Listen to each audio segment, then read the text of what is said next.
Greetings, gamers! Welcome to part number 10 of my Let's Play Fire Emblem 4 Genealogy of the Holy War. And last time, I spoke about Deidre, the priestess of the Spirit Forest that I just obtained, and she only can move a couple of spaces because, put in this forest. I don't mind the forest so much. There's a lot of people who do mind it, but as long as you play the way I did, where you move everybody up to this point before the forest is opened.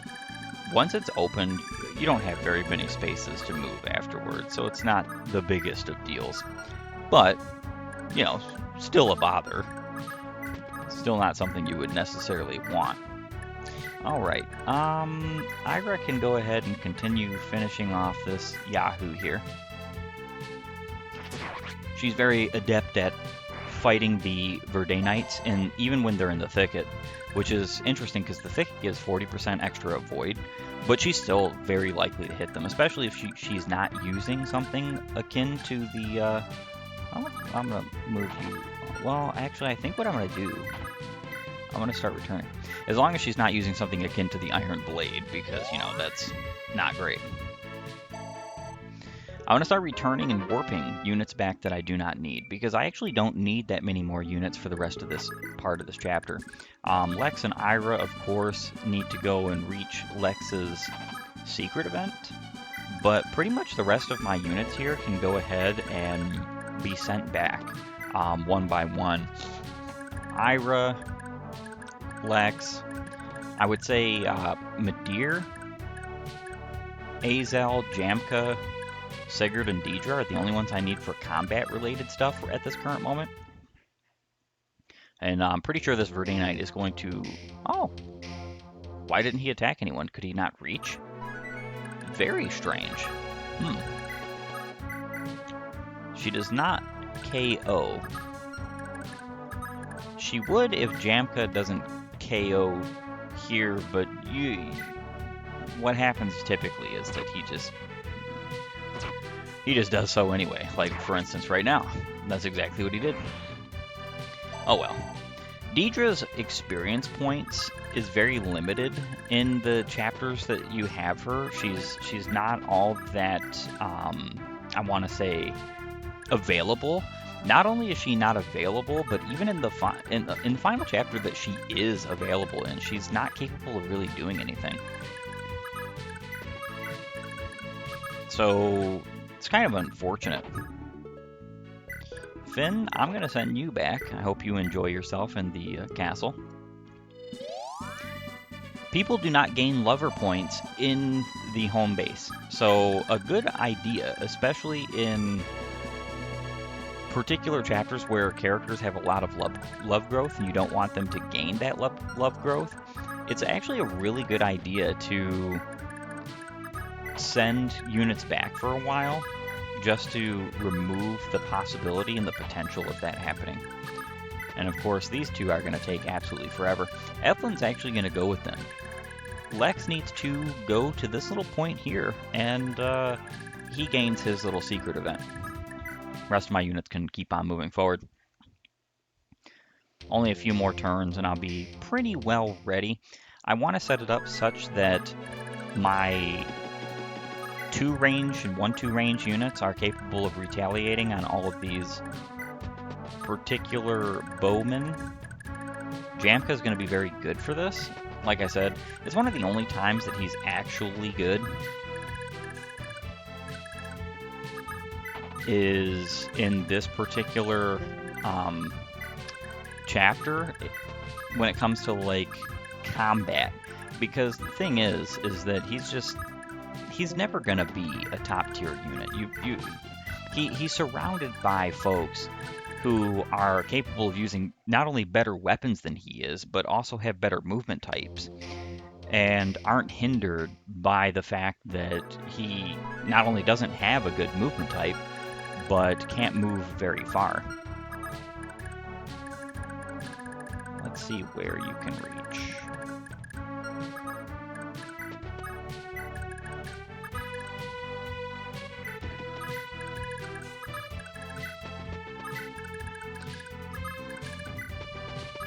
Just have to be careful with Ideen, because I don't want her to gain any... I guess I could send Du back. These guys do have gold that can be stolen, but...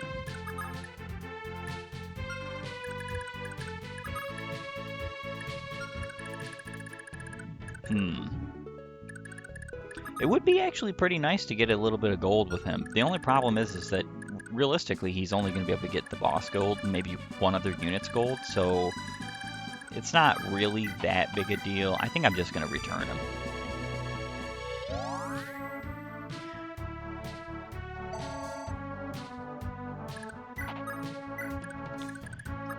Gaining all the experience points I possibly can. It is actually very nice to have a promoted Ethlin, because a promoted Ethlin actually has reasonably good combative stats. Finn should be able to pass through the gauntlet now as well.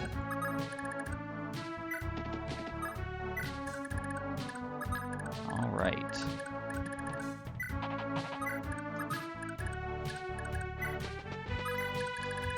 Moving everyone is kind of a little bit tedious. It is the reason why a lot of people don't like the forest, and I'm inclined to understand it.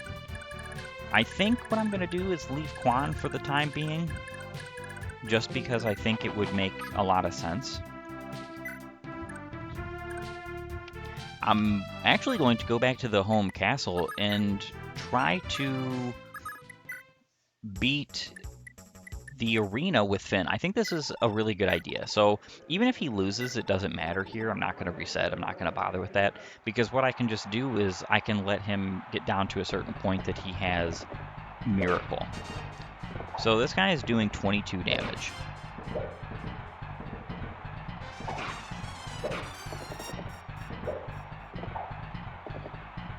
Alright, nice. If he misses again... he didn't miss again. So I don't know exactly how much Finn is going to heal here each and every turn. I'm going to be able to figure that out next turn, and then I'll figure out within how many turns I'm going to need to basically be able to get Miracle. And even if it's a halfway decent Miracle, it could still be potentially very good, in the sense that I would have as low a health as I need and everything would go by fine. So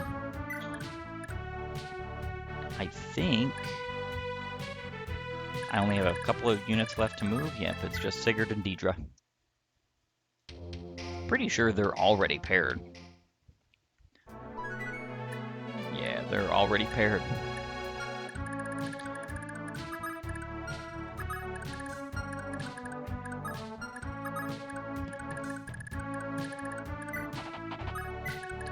And Ethlin can go wait over here, because she is going to be the very reason why Lex and Ira get back to the home base. Lex is going to basically, after he gets this weapon, change. He's going to be a completely brand new unit in many different ways. And the reason why that is just because the weapon that he gets is that. It's just that good, honestly. Quan is only back here because I might have need of more units fighting. Sometimes I send Quan back and then I end up regretting it. So he's healing 6 HP per turn. So he'll be at 13 and then 19 and then 25. So he'll be at 3 HP remaining, which means that he's going to be getting a large enough amount of Miracle that Bacchus won't be able to hit him. And I think this turn is going to be when I go ahead and start fighting all these guys, which will be nice. Alright, so now I can go ahead and use the Silent Staff. It cannot miss, there's no miss chance here. It's only going to last for 5 turns, so I have that many turns to get over there and defeat him. I could use a second one. I don't really need 2 for the next chapter, but 2 is nice. There's really only 2 targets in the next chapter, and neither are absolutely necessary.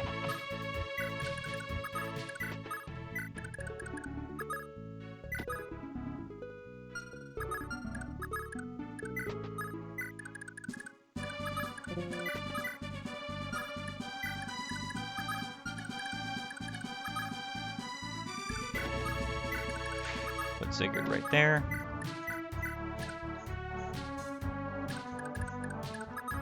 And then make sure these two stay together. I have plenty of time. It's not like they're going to totally lag behind, because once I get over to that area, I'm just going to warp them. Then back at Evan's Castle. Yep, 13. So just 2 more turns, and then Finn will be able to go through the arena and beat Bacchus. Now, that doesn't necessarily mean that he's going to be able to beat the rest of the arena, but at least he'll be able to beat Bacchus.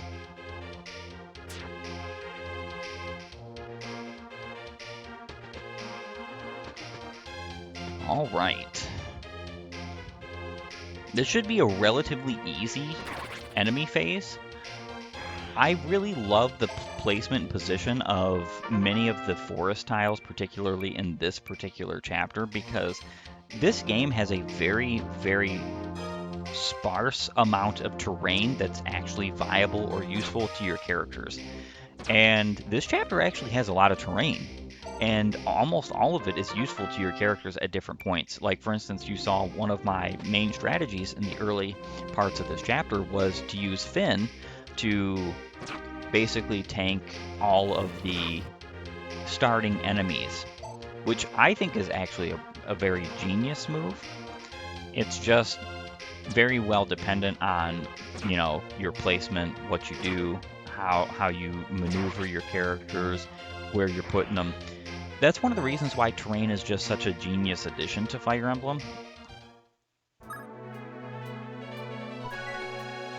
So yeah, I very well enjoy the terrain discussion and everything about that in these games. I actually find it really good. Frankly, I think what I'm going to do here is take out one of these bow units with Sigurd. Just move up a little bit. It's great that it's balanced in such a way that terrain doesn't help units that are already overpowered in most people's book, which is units like, all right, what's my hit like over here? 98, much better. Units that are flyers, for instance, don't ever need something like terrain. So it's good that they don't necessarily have it. Oh, this guy was already low. That's not good. Oh well.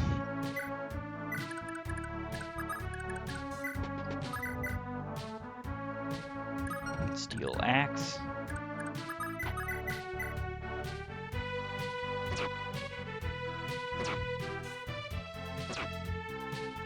Perfect. Midir quadded there, and the reason why was because he had a cost proc. Nice.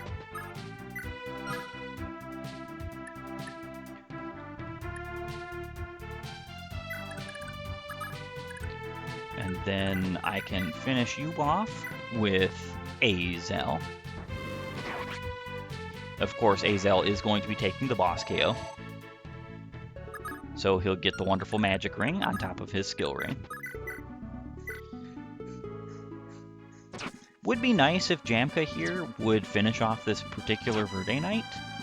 And he did. Nice. Very good.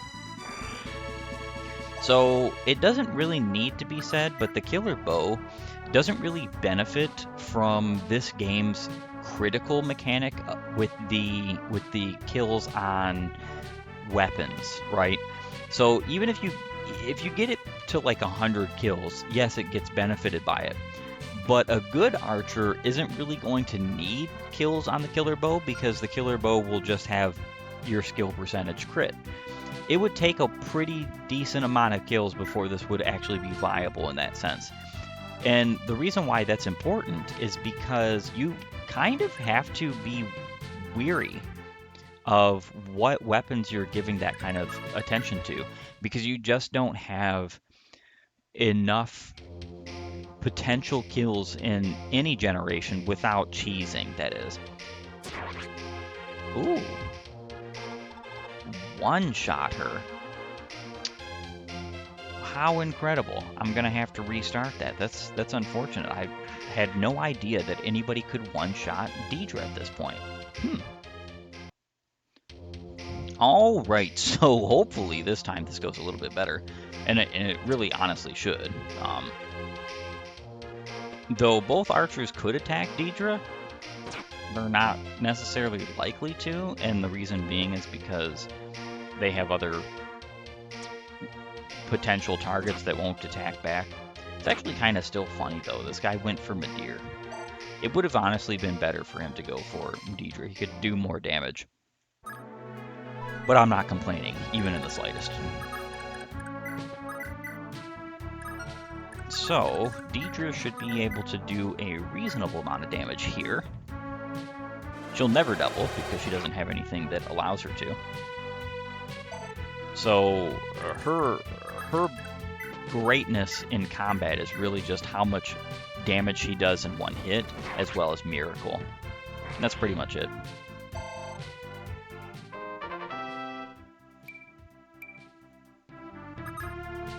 Alright, level 9.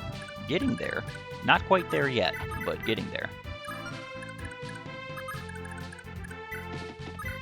And I can give you the Steel Lance.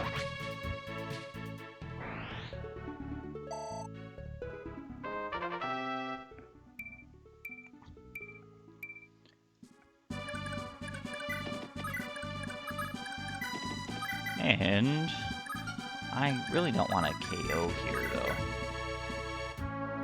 Yeah. So I'm only doing 19 times 2. If I don't get a crit or a adept or anything like that, I'm fine. Nice.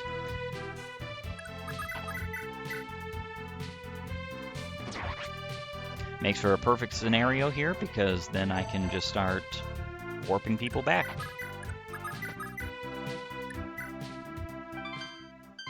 Go back to Evans.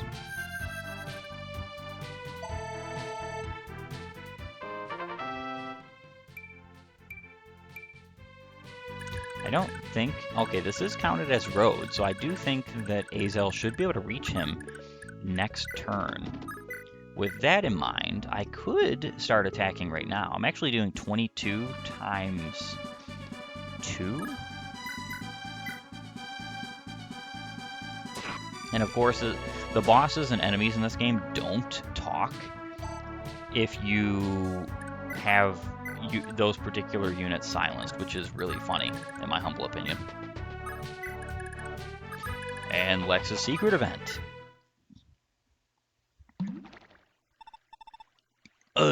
Damn it, I dropped my axe.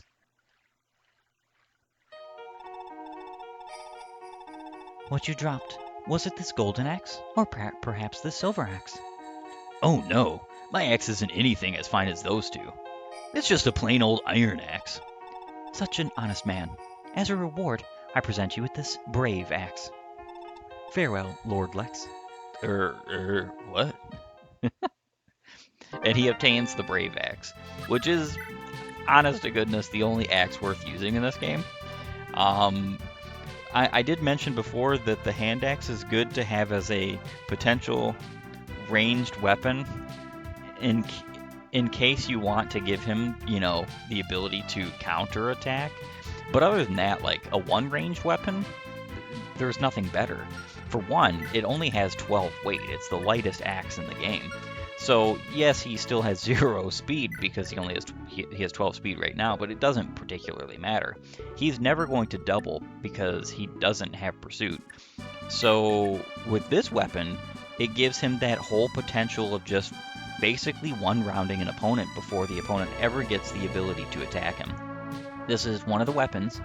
Basically every brave weapon in this game, as well as one of the magic swords in the first generation, I do my absolute best to get them all as close to critical as possible, so I will be hard pressing to get that to be the case. And the reason why is because once any of the brave weapons have critical on them, they become better than the holy weapons. It's another reason why I think that people who, I want to say, over centralize and over complain about the power levels of the holy weapons just don't really understand this game, don't really have a firm grasp of what's going on, because any of the brave weapons, I mean any of them, even something like the brave bow, which doesn't have one range, right, is so much better than any of the holy weapons once it has critical. It's not even funny. And with Vantage and brave weapons are an amazing combo. It's actually one of the reasons why one of these times I would like to demonstrate some of that ability in Thracia, for instance, with somebody like Halvin. Halvin literally is the poster child, in my humble opinion, for brave weapons and Vantage. Not everybody might think that because not everybody is exposed to Thracia, but he's literally a character who has Vantage in the game where Vantage is its most powerful. And on the very first chapter, which is where you get him, you also get the Brave Axe from a unique conversation that only he can have. Poster child. That screams it. So it's actually really cool that Lex has this little bit of a combination here. I'm actually just going to return Ira this turn and then Lex next turn.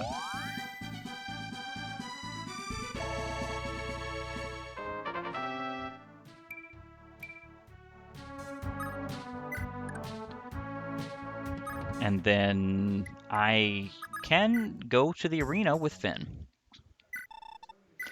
So here we go. Bacchus will be defeated.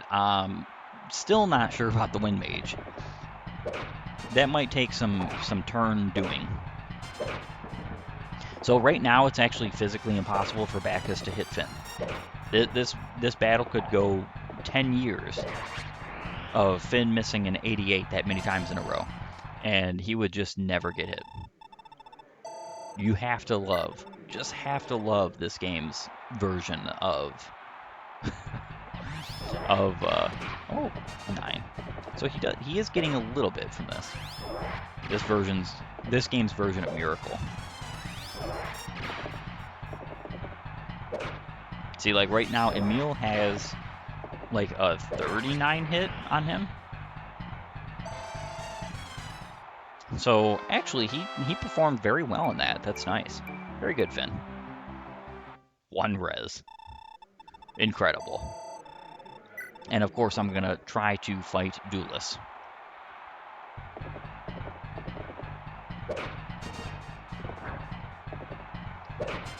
This is going to be quite a long fight. I think he's doing, what, 20? Yeah, he's doing 22 damage to Finn. That is, again, not enough to put him into Miracle. So you would hope in this situation that he doesn't get 2 hits on Finn. Not impossible, though, just as you saw. Not impossible at all. So if I wanted to beat Duelist, I could just wait a few more turns, and he would have the exact same situation as was previously indicated with Bacchus. I think that's a good idea, especially because I'm going to have quite a few more turns left to go before I beat this chapter completely. Alright, 16 health. I don't really know.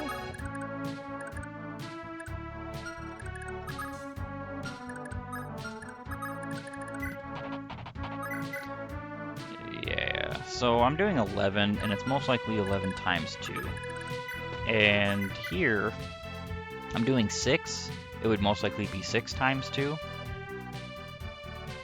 If I were to hit twice, it would actually be pretty fantastic.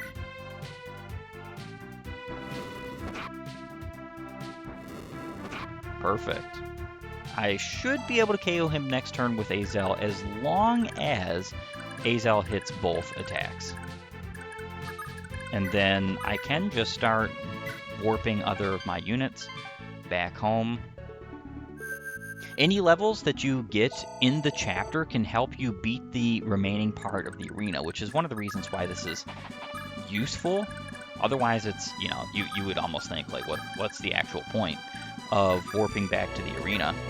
But it just has to do with the fact that if you go back to the arena after you've completed a chapter and you've gotten some levels, it could be what turns around the fights you couldn't win. Alright, so back to Evans it is. And then you have somebody like Jamka. I don't think it is possible for Jamka to lose this arena. And the reason why that is just because of how many skills he has in the critical from the killer bow. I mean, it might be possible, but I just don't think that it's reasonably possible. I think he's just going to breeze through it. What's interesting too, and this is something that you'll get to see through this short little tidbit here of me playing with Jamka through this arena, is that the arena actually changes depending on whether or not you're using a bow unit or not. So if you're using a melee unit or a 1-2 range unit like magic, you're going to have the same enemies everybody else deals with. But some of those enemies might just have like a ranged weapon. Whereas if you go through it with a bow unit, the bow unit has totally different enemies at points. So like so far, it's been the exact same. Wiseman is here, it's just that he has a javelin. Gozak had a hand axe, you know. But then you have the very next enemy, which would have been Tiburon, is now Hood, a hunter with a steel bow.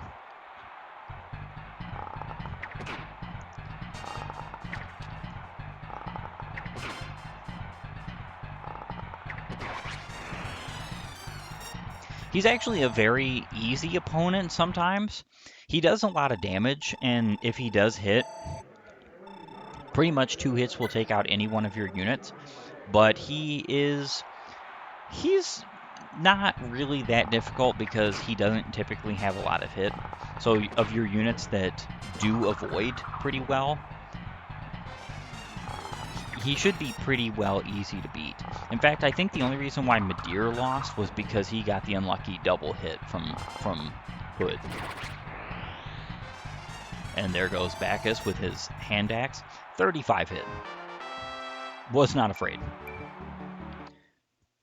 I'm actually surprised. What was that he just got? Was that skill? That couldn't have been skill. And now the Wind Mage. Yeah, the Wind Mage is faster than I think pretty much everyone in your party, and the reason being is because he's using a speed ring. Yeah, Jamka only needs 1 more hit though. And there we go.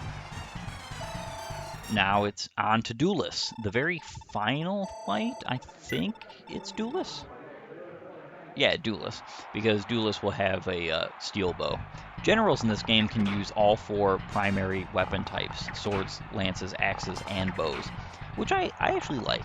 I think it makes them relatively useful in the sense that, you know, giving them more options when they're already not considered good units by most is better than not. I wish that generals had this in every Fire Emblem. Swords, axes, lances, and bows. Give them a reason to stand out. They just don't have enough reasons to stand out at this current time. However, with all that being said, I think this is a perfect opportunity for me to leave off this episode and bid you a farewell. I want to thank you for joining me. If you like my content, please upvote and follow, or like and subscribe depending on your platform. And while you're at it, have a great and glorious day gaming.